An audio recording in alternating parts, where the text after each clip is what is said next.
Panama JIT की तहकीकात में नया मोड़ सामने आ गया है। हुसैन नवाज और तारिक शफी की जानिब से JIT के 2 अरकान के जानिबदार रवैये पर एतराज़ात उठाए गए हैं और आज तारिक शफी के वकील की जानिब से एक ख़त भी सामने आया है जो हम आपके सामने इस वक्त रखने जा रहे हैं। इस हवाले से JIT सरबराह वाजिद ज़िया को एक ख़त लिखा गया जिसमें कहा गया कि तारिक शफी के साथ JIT के कुछ अरकान ने अच्छा सलूक नहीं किया।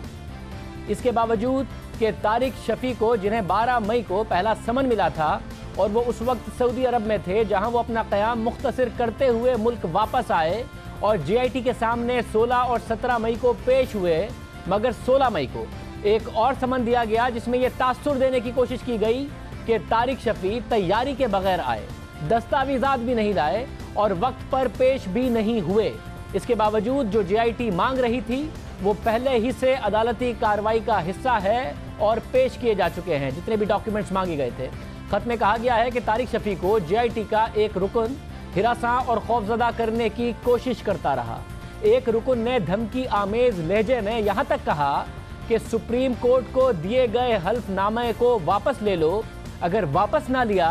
तो इसके संगीन नताइज भुगतना होंगे, इसके कानूनी नताइज तुम्हें भुगतना होंगे। अब ये बहुत अहम बात है, हम आपके सामने रखने जा रहे हैं। ये ख़त आपके सामने है कि तारिक शफी के वकील की तरफ से तारिक शफी ने ये शिकायत की है कि उन्हें बाकायदा तौर पर कहा गया कि दुबई की प्रॉपर्टीज़ के हवाले से उनकी सेल का मामला, उसके बाद जो कतर में ट्रांसफ़र हुआ, जब पनामा का मुकदमा सुप्रीम कोर्ट में चल रहा था, उस वक्त तारिक शफी का एक एफिडेविट सामने आया जिसमें उस एफिडेविट में लिखा था कि ये सारी ट्रांजैक्शन का वो हिस्सा रहे थे जो मियाँ शरीफ की ट्रांजैक्शंस हुई। तो उनसे कहा गया कि ये एफिडेविट, ये तारिक शफी के वकील कह रहे हैं कि JIT के एक मेंबर ने उन्हें कहा कि ये एफिडेविट वापस ले लो वरना संगीन नताइज भुगतना होंगे। दूसरी तरफ JIT के एक रुकन के बारे में कहा जाता है कि वो पंजाब के साबिक गवर्नर पंजाब मियाँ अजहर के रिश्तेदार हैं और वाज़ेह रहे कि मियाँ अजहर इस वक्त PTI के साथ रहे और माजी में मुस्लिम लीग कायद-ए-आज़म बनाने वालों में शामिल थे।